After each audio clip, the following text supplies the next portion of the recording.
अस्सलाम वालेकुम स्टूडेंट्स, उम्मीद है आप सब खैरियत से होंगे। आज के इस वीडियो लेक्चर में हम डिस्कस करने वाले हैं एक्सपोनेंट्स को कि एक्सपोनेंट हमारे पास क्या होता है, एक्सपोनेंट कितनी टाइप्स का होता है, एक्सपोनेंट के क्वेश्चन को सॉल्व किस तरह किया जाता है और उसकी एग्जांपल और सारी डिस्कशन इंशाल्लाह आज करेंगे। बड़ा ही आसान सा टॉपिक है, तो आज एक्सपोनेंट मैं आपको पढ़ाऊँगा नहीं बल्कि सिखाऊँगा। ठीक है, इस तरह सिखाऊंगा कि आप लोग मज़ीद आगे ये किसी को सिखाएं। ठीक है स्टूडेंट्स, देखिएगा कि एक्सपोनेंट जो होता है हमारे पास, ये हमारे पास किसी भी नंबर की पावर होती है। एक्सपोनेंट हमें बताता है कि किसी नंबर को कितनी मर्तबा आपने मल्टीप्लाई करना है।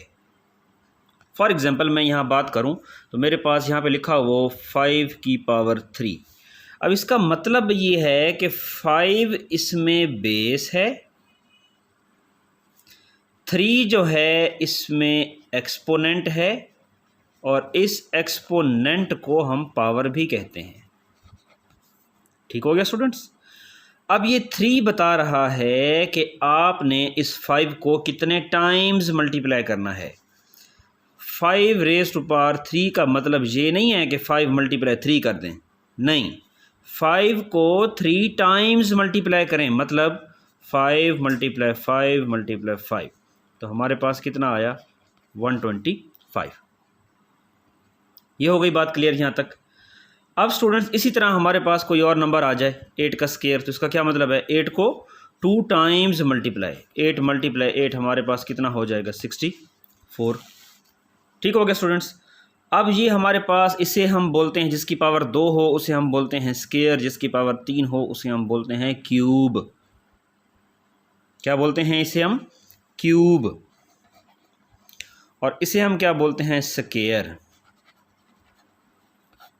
स्क्वायर की डेफिनेशन किस तरह करेंगे कि किसी भी नंबर को उसी नंबर से मल्टीप्लाई करना। देखें 8 के स्क्वायर का क्या मतलब था, 8 को 8 से ही मल्टीप्लाई किया ना हमने, 8 को इतनी बार ज़रब जितनी उसकी पावर है। तो product of a number with itself, किसी नंबर को अपने आप से ही ज़रब देना, क्या कहलाता है? Square of that number. ठीक हो गया स्टूडेंट्स। अब हमारे पास, मैं आपको एक चीज़ बता दूं कि स्टूडेंट मिस्टेक करते हैं एक और चीज़ में, मैं बताता चलूं। चलो, हमारे पास इस तरह अगर आ जाए कि 2 रेज़ टू पावर 3 पावर 2, और हमारे पास इस तरह आ जाए 2 रेज़ टू पावर 3 इंटू 2। मैं एक्सपोनेंट के सारे लाज भी बताऊंगा, उसी लाज के अंदर से ही एक बात है। तो देखिएगा स्टूडेंट्स हमारे पास कि ये क्या चीज़ है और ये क्या चीज़ है, फ़र्क है दोनों में। ये नीचे वाली जो बेस है 2, वो तो हमारे पास वैसे आ गया। इस 3 की पावर 2 का हमारे पास मतलब है कि 3 का स्क्वायर। स्क्वायर आप जानते हैं, मैं अभी बता के आया ऊपर। 3 को 2 बार ज़रब, 2 से नहीं, 3 को इतनी बार ज़रब, 3 को 2 बार ज़रब दें, 3 को जब 2 बार आप ज़रब देंगे तो क्या आएगा? 3 3 9 आएगा। लेकिन यहाँ इसका क्या मतलब है? इसका मतलब स्टूडेंट ये होता है, जब ब्रैकेट यहाँ पे लगी हुई हो, इसका मतलब ये होता है कि 3 को 2 से डायरेक्ट मल्टीप्लाई, 3 2 ज़ा 6। बहुत ज़्यादा मिस्टेक करते हैं स्टूडेंट्स यहाँ पे और यहाँ पे, तो इस बात का आपने ख्याल करना है। यहाँ तक बात क्लियर हो गई। अब स्टूडेंट्स चलते हैं आगे। जब पावर नेगेटिव आ जाए, एक्सपोनेंट ऊपर नेगेटिव आ जाए, तो उसे किस तरह फिर आपने सॉल्व करना है। जी स्टूडेंट्स, अब हमारे पास नेगेटिव एक्सपोनेंट अगर आ जाए, फॉर एग्जांपल मैं आपको कहूँ कि 4 की पावर हमारे पास -2 आ गई, तो इसे कैसे ओपन करें? तो बच्चे बड़ी मिस्टेक करते हैं, अक्सर देखने में आया है, वो माइनस का माइनस लगा देते हैं और 4 का स्क्वायर 16 कर देते हैं। ऐसे नहीं होता, कभी भी नेगेटिव एक्सपोनेंट ओपन हो ही नहीं सकता। नेगेटिव एक्सपोनेंट कभी ओपन नहीं हो सकता। आपको पहले एक्सपोनेंट को पॉजिटिव करना होगा।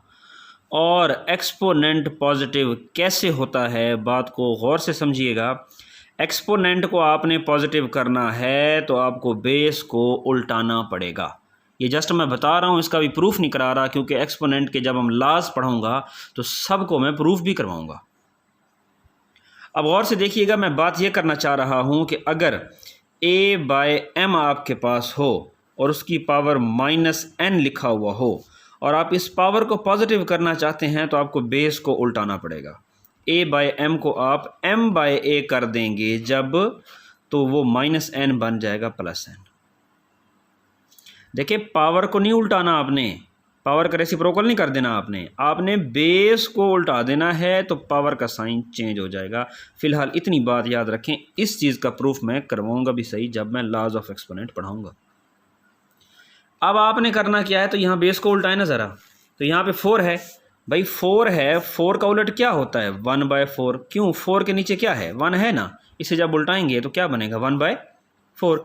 किसी भी कोई भी नंबर है उसका डिनोमिनेटर 1 होता है, उसका डिनोमिनेटर 1 होता है। अब डिनोमिनेटर क्या होता है, चलो ये भी बताता जाऊँ, क्योंकि कई लोग होते हैं वो बेसिक उन्हें नहीं पता होती। भाई ये हमारे पास सारी फ्रैक्शन होती है, ये हमारे पास सारी फ्रैक्शन होती है। फ्रैक्शन में ऊपर वाले को हम बोलते हैं न्यूमरेटर, नीचे वाले को हम बोलते हैं डिनोमिनेटर, ठीक है।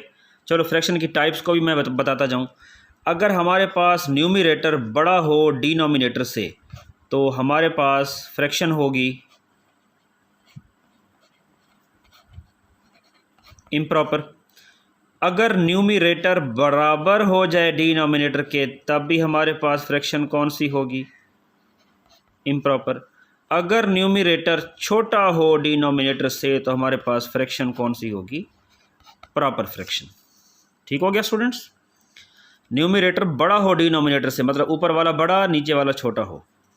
न्यूमरेटर बराबर हो डिनोमिनेटर के, यानी जितना ऊपर हो उतना ही नीचे हो, तो वो इम्प्रॉपर फ्रैक्शन होती है।